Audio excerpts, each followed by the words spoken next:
Hello, this is Matt on the Moon Lambeau channel, and happy anniversary, I guess? 1 year ago today, the SEC filed charges against Ripple, claiming that they had sold XRP as an unregistered security for the better part of a decade, and absolutely, in the process, attacking XRP holders, the investors that they are sworn to protect. They attacked us, and they didn't have to go about this the way they did. But indeed, 1 year ago today. And we found out 1 year and 1 day ago that the SEC was going to go after him. So it was December 22nd, 2020 that the SEC actually filed the claim, but it was the day before, December 21st, 2020, when Ripple let the news out that the SEC was actually coming after them. What a story. And I could have at that moment never would have just fathomed what has been uncovered in the 12 months since then. Astonishing. At a minimum, I mean very kinder, the appearance of impropriety, all sorts of occurrences showing SEC officials at the highest levels, just incredible conflicts of interest, the SEC picking winners and losers.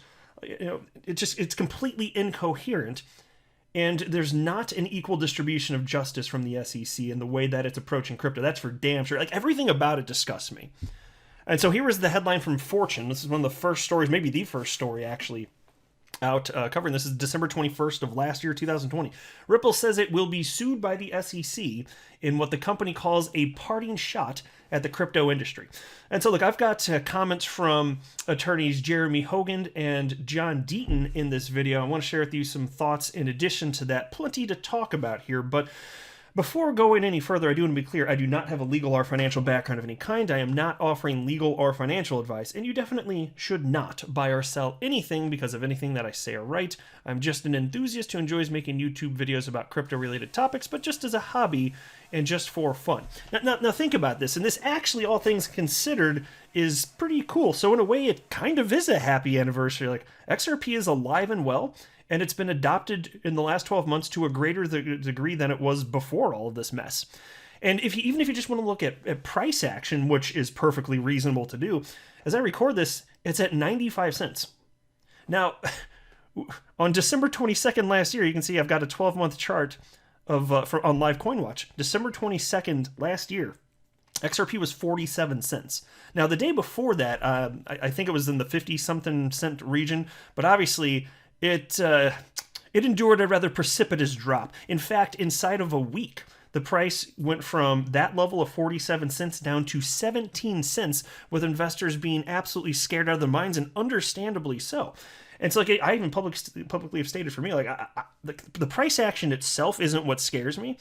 In the earliest of days, there was a lot less clarity in terms of what this would mean in terms of, like, long implications of XRP and access to XRP specifically in the United States, because I do live in the United States. And so it's not as much the price action that scared me, and it did end up selling. That wasn't on the table for me because I wasn't, here's the thing, like I just said, I had a lack of knowledge. That part is scary, but I don't make decisions like that, important financial decisions, when I'm lacking knowledge and things are scary. That's just not how I behave in life. So that's not gonna. So what I said to myself effectively, and I talked about it on the channel at the time, I was like, for better or worse, this is the deal. I'm not selling. I think the SEC is wrong, and my gosh, I feel that like 12-fold now. Now that a whole year's passed, crystal clear. But my concern was more so like, okay, am I going to be able to get in and out of my position? If no exchanges in the United States allow the trading of XRP. And look, I understand that the XRP ledger has a built-in decentralized exchange. I understand that there's ways, but it's not just that. It's not even just the accessibility. It's like, it's the unknown of what are the legal implications for a United States citizen holding XRP. In the earliest of days, frankly, it just wasn't clear. And most of us don't have legal background, so it's extra not clear for us. But it's amazing to see XRP again. So from 47 cents down to 17 cents, and then in April this year, as you can see, rocketed up to close to $2. It was very close. Actually, according to Live CoinWatch, at some point it did hit $2, but other platforms you may have seen like a $1.96 or a $1.99. Just depends on where they're pulling their data. But it got up to about $2. And of course, it's crypto, it's volatile. It got down as low as 52 cents earlier this year in the summer. Yeah, 53 cents in July. And now it's sitting at 95 cents. Now think about this though. if this was actually some sort of security of Ripple, the company, explain this chart. Explain what the hell this chart is. Because broadly, XRP just continues to just move in line with Bitcoin. The only time it moved on news having to do with Ripple is when the SEC insisted that it better because it's a security of Ripple. That's the only time it did it. Now other than that, it sure as hell is not here. And so like this is proof that people the world over, to be holding XRP now, this is holders of XRP the world over slapping the SEC in the face and saying, no, you're wrong. Because if they didn't think that, I'm telling you, this XRP wouldn't even be here then. It wouldn't. And you wouldn't see additional developers the world over continue to build on top of the XRP ledger if it's just some sort of security of Ripple. Definitely not. And so on that day, actually, this is December 21st of last year. This is from Brad Garlinghouse. And so this is right when we found out what was going to happen the day before the SEC actually filed the suit. Here's what Brad Garlinghouse wrote. A little walk down memory lane here. Today, the SEC voted to attack crypto. Chairman Jay Clayton, in his final act, is picking winners and trying to limit U.S. innovation in the crypto industry to Bitcoin and Ethereum. Let me pause right now. At the time reading that, I was like, yeah, this is insane. But now, a year later, the degree to which Brad Garlinghouse is hitting the nail on the head is astonishing. Because, again, look what he wrote there. The SEC is picking winners and losers and basically limiting U.S. innovation to Bitcoin and Ethereum. What have we uncovered over the last year in particular about Jay Clayton's and William Hinman's interests specifically in Bitcoin and Ethereum? What have we learned about their interests and their influence on crypto markets? I know, absolutely insanity. And Brad Garlinghouse, the day of, and I'm sure he was more in the know than us. He already had, I think, a better view, a more complete view, maybe that's a better way to word it, of just how true that statement was than we ever could have back then. But now, having a year to unpack all this stuff and seeing XRP community members the world over investigate endlessly and then sharing information to uncover all of the nonsense and disgusting actions of the SEC officials at the highest levels, like, now we know. Now we sure as hell know. And then Brad Garlinghouse continued. We know crypto and blockchain technologies aren't going anywhere.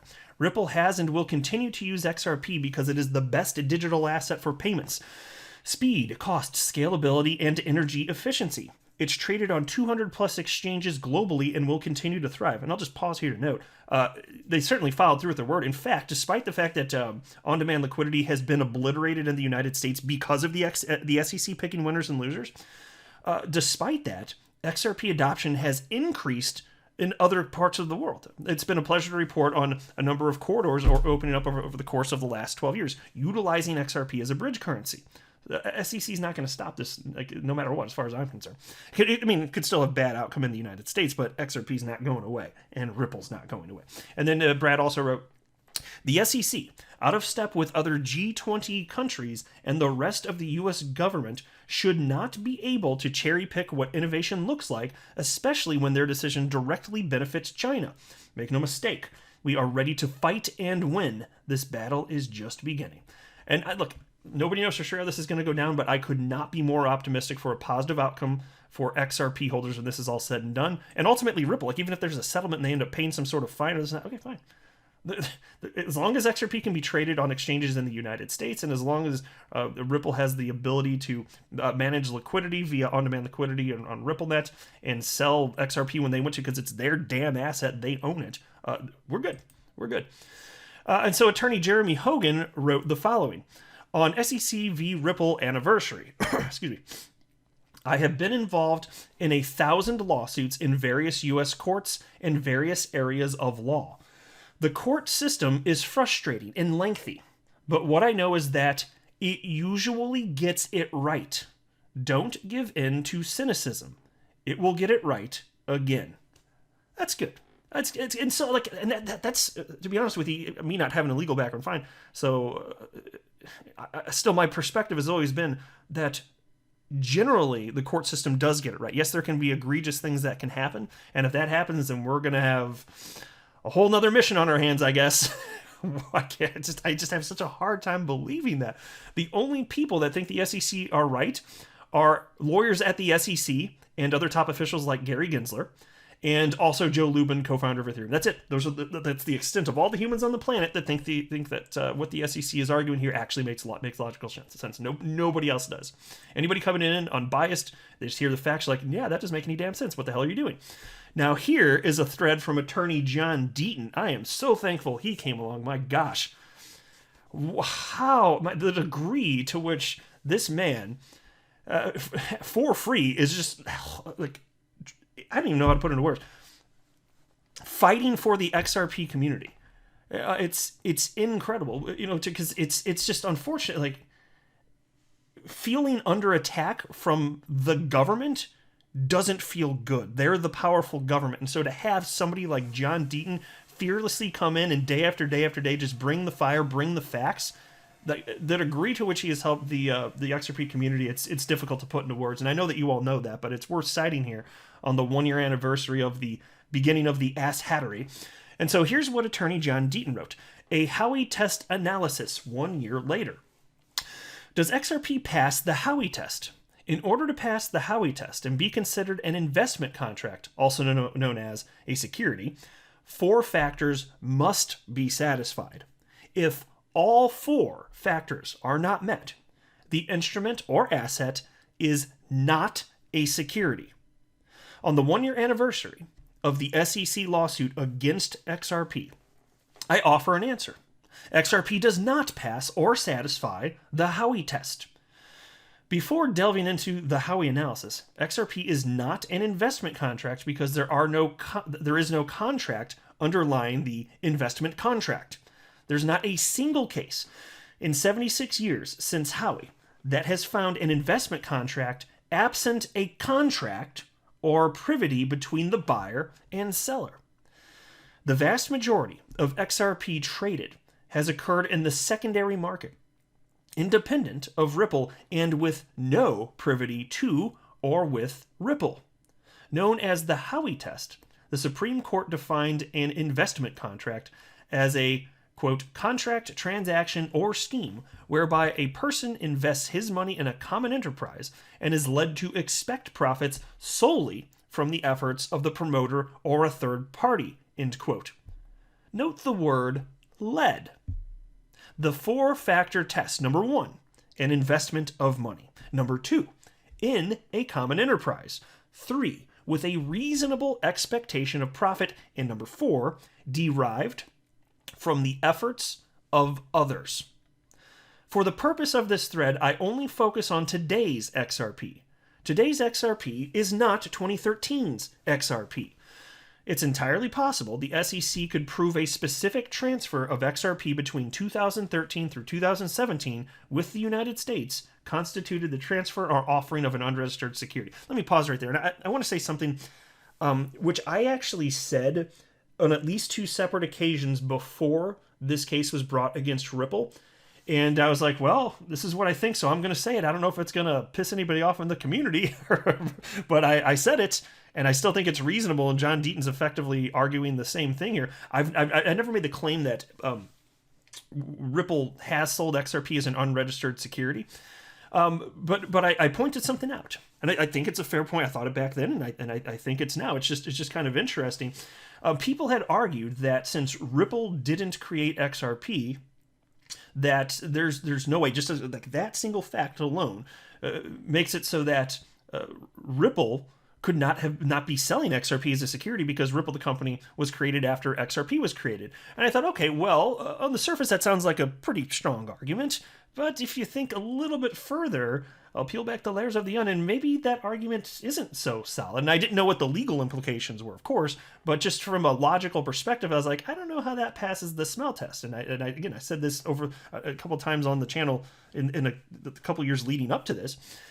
And I said, well, if it's the case that all you have to do is create your cryptocurrency, then incorporate the company after you create the cryptocurrency, and now you can wash your hands of it, I'm just like, that sounds like quite the loophole that I don't think regulators are going to let you get away with.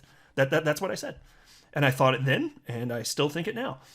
But that said, when I jumped into the space, it was like, especially with the SEC's inaction and the way that they had publicly spoken about crypto to that point, everything that they said led me to believe that they didn't view XRP as a security. And I still, especially at that point, with how decentralized it was, and me understanding even back in 2017 that if Ripple went away, XRP persists, it continues to exist, given that I knew that was the case. I just was like, yeah, there's no way XRP is a security. It doesn't make any damn sense, right? So despite the beginnings, if you have beef with the origins of XRP in that capacity because of who created it, and Ripple has some, and a lot of it, and has sold it, fine, argue your butts off. But don't you dare say that XRP today is somehow a security of Ripple the company. It's completely decentralized. Ripple can't stop it even if they wanted to. So what does that say? Can Apple stop Apple stock if they wanted to? Yeah. It's a security. They have control over it, right? This isn't even close. This just isn't even close. Anyway, John Deaton continues here. As amicus counsel, my focus is on secondary market sales of XRP made by an individual, business, or an exchange. Factor 1. An investment of money. The investment of money factor is usually the easiest one to satisfy, and many XRP holders, XRP meet this prong, but not all XRP does. Thousands of XRP holders acquired XRP not as an investment. Some purchased the minimum amount of XRP to open a wallet in order to establish a trust line and utilize the XRP ledger and the decentralized exchange with the XRP ledger. These XRP holders use XRP to acquire other tokens like Casino Coin or LOX. They utilize XRP as a transfer and bridge asset to move Bitcoin, Ethereum, or other cryptocurrencies or assets. The XRP is used as a utility or exchange token and not as an investment. Some XRP holders are paid in XRP, like James Rule XRP or the SBI esports players. Payroll isn't investing. Some XRP holders acquired XRP from donations or tips or as a subscription fee for providing content. Time Magazine accepts XRP. Time didn't make an investment when it acquired XRP. There are thousands of merchants that accept XRP as payment. It's utilized as a substitute for fiat. Therefore, tens of thousands of XRP holders acquired XRP for non-investment purposes, and in those instances, XRP does not even satisfy factor 1. If you don't satisfy factor 1, the other 3 factors are irrelevant and unnecessary to analyze. It must meet all 4 factors. Obviously, many XRP holders, just like Bitcoin and Ethereum holders, did acquire XRP as an investment. Thus, we will continue the analysis to determine whether their XRP is a security. Factor number 2, common enterprise. This factor is a hotly debated factor on crypto Twitter. Many argue that since the majority of first-time XRP purchasers were unaware of the company Ripple or its use of XRP, they could not enter into a common enterprise with a promoter they're oblivious to. Others, however, argue knowledge of the common enterprise or promoter is irrelevant and not required. But what does the law require? And here's a quote. The existence of a common enterprise may be demonstrated through either horizontal commonality or vertical commonality, end quote. And that's from the Telegram case. So how about that horizontal commonality? Here's a quote. And this again from the Telegram case. Horizontal commonality is established when investors' assets are pooled and the fortunes of each investor is tied to the fortunes of other investors as well as to the success of the overall enterprise, end quote. And so then John Deaton continues. Thus, horizontal commonality requires that proceeds from sales be pooled to support the investment that will result in the distribution of profits. If Ripple held an ICO, then horizontal commonality could be met. But it didn't. It sold pre-IPO shares to venture capitalists. So let me pause. Some of you may not be aware of this.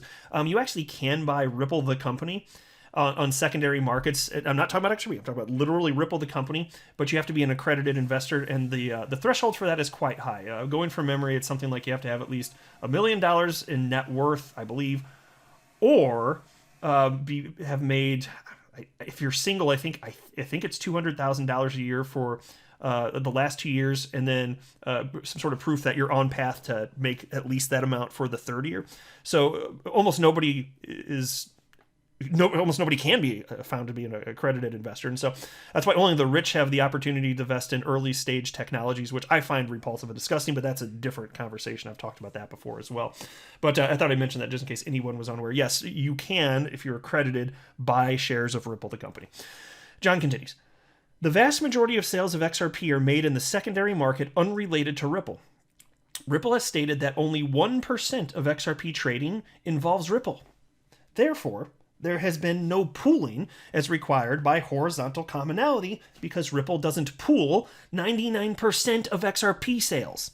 Additionally, Ripple's sales of XRP in the secondary market are made to purchasers who do not know from whom they are buying, and in parentheses he writes, and Ripple does not know to whom it is selling, in parentheses, and thus there's no pooling of proceeds as required by the law. And then there's vertical commonality, and this goes back to the Telegram case, and here's a quote from it. In contrast, strict vertical commonality requires that the fortunes of investors be tied to the fortunes of the promoter. End quote. And again, that's directly from the Telegram case. This is law, folks. And then John Deaton continues. There is no vertical commonality here because the fortunes of XRP holders are demonstrably not intertwined with Ripple and its efforts, but instead hinge on independent market forces. How many times has Ripple announced a partnership and XRP goes down, not up? XRP moves with Bitcoin. Yeah, Paul, anybody that's been around for the last several years, you don't even have to have necessarily been around that long, but before the lawsuit, it's like the running joke. It's like all the good news in the world. It doesn't matter. There's so many people. There were people that were kind of confounded by this. There were some. There's some out there, sure. And I just, the whole time I've been acknowledging, it's like, guys, the whole market moves in tandem. The Ripple doesn't control this. I've been steadfast on that point the whole time I've been running this Moon Lambo channel with a silly ass name. So right there already, vertical commonality. There is none. And then John continues. There is absolutely no correlation between XRP's price and the efforts of Ripple. Plus, XRP holders can stake or collateralize their XRP and obtain a financial benefit, whether Ripple is successful or not. And now we get to factor 3. Reasonable expectation of profits. Howie's third prong examines whether the investor entered the relevant transaction with the expectation of profit. As stated, thousands of XRP holders bought XRP with the expectation to use it as a currency and as a substitute for fiat. Consumptive intent means it's not a security. And here's a quote. In contrast to an investment intent, an individual may acquire an asset with a desire to use or consume the item purchased. A transaction does not fall within the scope of the securities laws when a reasonable purchaser is motivated to purchase by a consumptive intent. End quote. And then John continues. Earlier I said, note the word led. The relevant inquiry with the third factor is an objective one, focusing on the promises and offers made to investors. If 58% of first-time purchasers of XRP were unaware of a company called Ripple and its use of XRP, they weren't led by Ripple. And so for those of you that are unaware, John Deaton has publicly stated that he has evidence that somewhere in the neighborhood of 58% of first-time XRP purchasers had never even heard of Ripple. And so that's a strong point. Now, to my knowledge, he hasn't explained in detail what that evidence is. I could have missed it, though. I mean, I do my best to stay on top of what's happening with XRP, of course, and the case and all that. So I could have just missed it. Or I also, on the flip side, maybe he's holding back specifics for the court case. I have no idea. But I can tell you this: he wouldn't just make that up. If he's saying that's the case, folks. And then he wraps up by stating, fourth factor: rely on the efforts of others. Ripple. There's no reasonable expectation of profits by XRP purchasers based on Ripple's efforts. As stated, XRP holders can stake or collateralize their XRP regardless of Ripple's success or failure. Today's XRP is not a security. Golf clap for Mr. Deaton, everybody. See, man, he really just cuts through. I mean, he obviously knows the content, but man, he just cuts through, gets to the facts. I'm telling you, anybody just objectively looking at the facts, you come in as a blank slate, you're not going to think the SEC's right. Which is why as far as the outcome of this, and yeah, we're 1 year deep. Who knows how much longer this is going to go? Hopefully, wrapped up inside the first half of this year. Maybe there'll be settlement in the next month. Who knows? You never. I always hope I wake up and then that will be the news or settlement. But I am extremely optimistic that justice shall be done here, and that XRP holders will be found to be on the right side of history. And I think Ripple's going to come out stronger on the other side of this, and XRP will be the only large cap coin with a regulatory certainty. The only one. And yes, I'm aware that Bitcoin exists. No, XRP will have regulatory certainty, whereas Bitcoin and Ethereum, as the SEC stated, there is no official position on it. But the law will be settled with XRP specifically, and that will be incredible. It's already a large cap coin, one of the most used cryptocurrencies in terms of utility on the entire planet. What do you think is going to happen after this? I'm telling you, on-demand liquidity, it's certainly not going to hurt that. There will be other developers building on top of the ledger. More money will flow in, but speculation, everything, all aspects of what we know makes the XRP ecosystem what it is. That and more. That's what we'll be looking at. So, no way to know for sure, but I'm optimistic. Just if this comes down to summary judgment and the judge gets to make a call, fine. It's one human, and maybe we get a bad call. But knowing how absurd this SEC case against Ripple is, I have a hard time fathoming that we won't get justice here. I'll wrap up there, though. I am not a financial advisor. You should not buy or sell anything because of anything that I say or write. That would be a very, very, very bad idea. Until next time, to the moon, Nambo.